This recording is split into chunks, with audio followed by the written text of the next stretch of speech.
Welcome to Nayan ultimate. हम लोग यहाँ पे आज इकोनॉमी स्टार्ट करने जा रहे हैं और इकोनॉमी में खास करके जो नेशनल इनकम टॉपिक है राष्ट्रीय आय पढ़ने जा रहे हैं यहाँ पे। तो राष्ट्रीय आय हम लोग पढ़ेंगे यहाँ पे क्या कैसे होता है।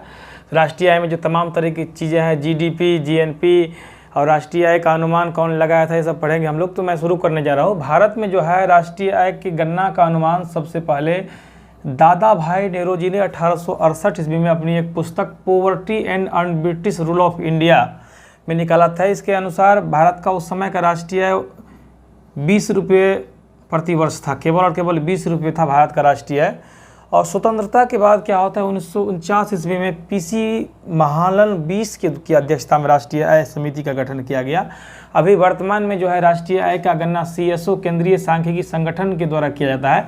राष्ट्रीय आय तो आगे हम लोग डिटेल से पढ़ेंगे ही, लेकिन इससे पहले हम लोगों को जीडीपी समझना होगा क्या होता है राष्ट्रीय आय से पहले। तो देखते हैं जीडीपी के बारे में। यहाँ पे जीडीपी होता क्या है आखिर, कई बार आप लोगों के मन में प्रश्न आया होगा या कई बार देखे होंगे आप लोग कि जीडीपी निकलता रहता है तो क्या है कैसे, आज हम लोग यहाँ पे जानते हैं डिटेल से। जीडीपी इसे सकल घरेलू उत्पाद कहा गया है, यहाँ पे ग्रॉस डोमेस्टिक प्रोडक्ट। तो इसके फुल फॉर्म भी आप लोग देख ले, कई बार कई जगह आ जाता है फुल फॉर्म भी। तो जीडीपी होता क्या है, किसी देश द्वारा एक वर्ष में उसकी घरेलू सीमा के भीतर उत्पादित किए गए अंतिम वस्तुओं और सेवाओं का बाजार मूल्य का समग्र योग होता है जीडीपी। मैं एक बार फिर से बताना चाहूँगा, किसी देश द्वारा एक वर्ष में उसकी घरेलू सीमा के भीतर उत्पादित किए गए अंतिम वस्तुओं और सेवाएं, याद रखना, अंतिम वस्तुओं और सेवाएं के बाजार मूल्य का समग्र योग होता है जीडीपी। तो यहाँ पे हम लोग थोड़ा सा समझने का प्रयास करते हैं। मैप यहाँ पे थोड़ा सा इससे चित्र डायग्राम के द्वारा समझने का प्रयास करते हैं। मान लो ये किसी देश की घरेलू सीमा है, ठीक है, ये जो बाउंड्री दिख रही है ये मान लो किसी देश की घरेलू सीमा है। थोड़ा सा ढंग से समझते हैं। तो इसके अंदर में जो भी चीज़ बनेगी, पेन बनेगी, जो भी चीज़ें उत्पादन होगी, उसके सेवाओं का अंतिम जो मौद्रिक मूल्य होगा एक वर्ष में, उसे जीडीपी कहा गया। याद रखना, घरेलू सीमा याद रखना।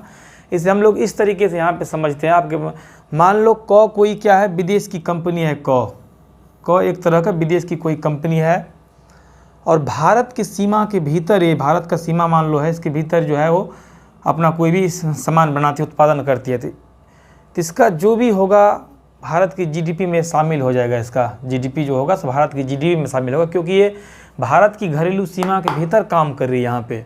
और इस तरीके से एक और पॉइंट आपके मन में आया होगा कि भारत की मान लो कोई कंपनी विदेशों में, अमेरिका, इंग्लैंड, जापान में यदि काम करती है तो क्या उसकी जीडीपी इंडिया में काउंट होगी? तो जी नहीं, बिल्कुल काउंट नहीं होगी। हम लोग उसको यहाँ समझने का प्रयास करते हैं।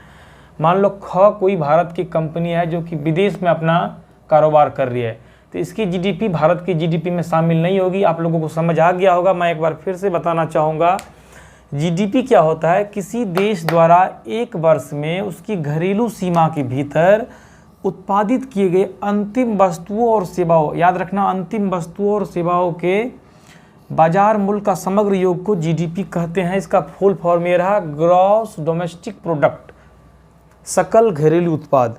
घरेलू सीमा याद रखना आप लोग, सीमा के भीतर में, किसी भी देश के सीमा के भीतर में एक वर्ष में जो उत्पादित वस्तुओं और सेवाओं का, किसी भी कोई भी देश होगा उसके सीमा के भीतर, घरेलू सीमा के भीतर एक वर्ष में वस्तुओं और सेवाओं के अंतिम, एक वर्ष में वस्तुओं और सेवाओं का अंतिम बाजार का जो मौद्रिक मूल्य होगा वो जीडीपी कहलाएगा, जिसको हम लोगों ने मैप से पढ़ा। और एक और चीज़ देखा यहाँ पे, जैसे कोई मान लो विदेश की कंपनी थी और भारत की सीमा में अपना उत्पादन कर रही थी, तो भारत की जीडीपी में काउंट हो जाएगा ये। मान लो भारत की कोई कंपनी और विदेश में अपना, अमेरिका, जापान, कहीं भी विदेश में अपना कारोबार खोल रखी है, वहाँ वो लाखों रुपये कमाती है, लेकिन भारत की जीडीपी में काउंट नहीं होगा। इसके बाद हम लोगों ने यहाँ पे देखा था कि राष्ट्रीय आय के बारे में यहाँ पे जाना था। आगे हम लोग जो है राष्ट्रीय आय जो है वो डिटेल से पढ़ेंगे। तो राष्ट्रीय आय की गणना का अनुमान कई बार एग्जामों में आ जाते हैं, पॉइंट एग्जाम के हिसाब से बहुत इंपॉर्टेंट है। भारत में सबसे पहली बार राष्ट्रीय आय की गणना का अनुमान जो है दादा भाई नेहरू जी के द्वारा किया गया 1868 ईस्वी में। उसकी एक पुस्तक थी poverty and un-British rule of India. इसके अनुसार 20 रुपये थी उस समय की राष्ट्रीय आय। और स्वतंत्रता के बाद 1949 में पीसी महालोन 20 की अध्यक्षता में राष्ट्रीय आय की समिति का गठन किया गया।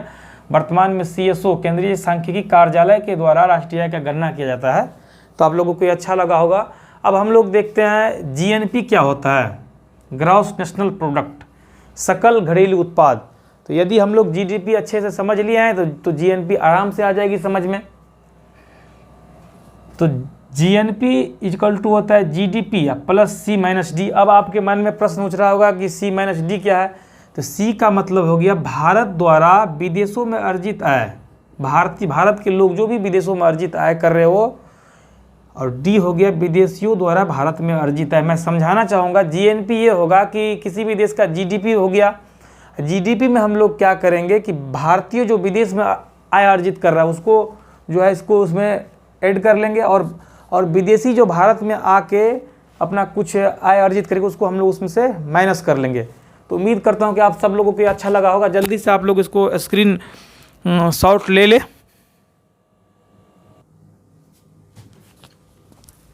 अब हम लोग यहाँ पे एनएनपी को समझेंगे, नेट नेशनल प्रोडक्ट, यानी कि शुद्ध राष्ट्रीय आय जो होता है उसके बारे में देखेंगे। तो क्या होता है, किसी राष्ट्र द्वारा उत्पादित जो होता है एक वर्ष में सभी वस्तुओं और सेवाओं के अंतिम मौद्रिक मूल्यों में से यदि विदेशी आय को जोड़कर और मूल्य ह्रास को यदि घटा के जो आय बचती है उसे एनएनपी कहते हैं। एनएनपी निकालने के लिए अभी हम लोगों ने जस्ट जीएनपी पढ़ा था। तो एनएनपी इक्वल टू क्या होगा, जीएनपी माइनस मूल्य ह्रास। आ गया समझ में। एनएनपी अभी हम लोगों ने जस्ट देखा, अभी हम लोगों ने तुरंत जीएनपी देखा है। जीएनपी से पहले हम लोगों ने जीडीपी देखा था। तो NNP equal to GNP minus मूल्य ह्रास जो था। और एनएनपी क्या होता है कि किसी भी राष्ट्र की आय को दर्शाने के लिए सबसे बेहतर अवधारणा है। एनएनपी जो है किसी भी राष्ट्र को दर्शाने के लिए सबसे बेहतर अवधारणा माना गया है। अब हम लोग देखते हैं एनएनपी को यदि देश की जनसंख्या से यदि भाग देकर भागफल द्वारा प्रति व्यक्ति आय को प्राप्त कर लिया जाता है। और एनएनपी एट एफसी, एनएनपी को फैक्टर कॉस्ट पे नेशनल इनकम भी कहा जाता है, राष्ट्रीय आय कहा जाता है फैक्टर कॉस्ट पे। तब हम लोग देखते हैं प्रति व्यक्ति आय क्या होता है, जिसके बारे में आप लोगों ने देखा होगा, पर कैपिटल इनकम। तो राष्ट्रीय आय को यदि देश की जनसंख्या से डिवाइड कर दिया जाए तो प्रति व्यक्ति आय प्राप्त हो जाती है। राष्ट्रीय आय को यदि देश की जनसंख्या से भाग दे दिया जाए तो प्रति व्यक्ति आय की प्राप्ति होती है। और राष्ट्रीय आय से संबंधित सभी अवधारणाओं में प्रति व्यक्ति आय जो होती है को लोगों के आर्थिक कल्याण को प्रदर्शित करने वाले सूचकों में सर्वश्रेष्ठ माना गया। जो भी हम लोगों ने अभी तक पढ़ा है जीडीपी, जीएनपी, एनएनपी, इसमें जो है प्रति व्यक्ति आय जो है सर्वश्रेष्ठ माना गया। इसके कई कारण हैं। यहाँ पे हम लोग अब यहाँ पे देखते हैं कि आखिर प्रति व्यक्ति आय को सर्वश्रेष्ठ क्यों माना गया है। तो कई बार क्या होता है, यहाँ पे ध्यान से देखना, किसी भी राष्ट्र की कुल राष्ट्रीय आय या जीडीपी तो बहुत ज़्यादा हाई होती है लेकिन लोगों का जीवन स्तर निम्न होती है। ऐसी स्थिति में क्या होती है, देश की जीडीपी या नेशनल इनकम का सही नहीं दिखा पाती है। यही कारण है कि प्रति व्यक्ति आय को तुलनात्मक रूप से अच्छा माना गया है।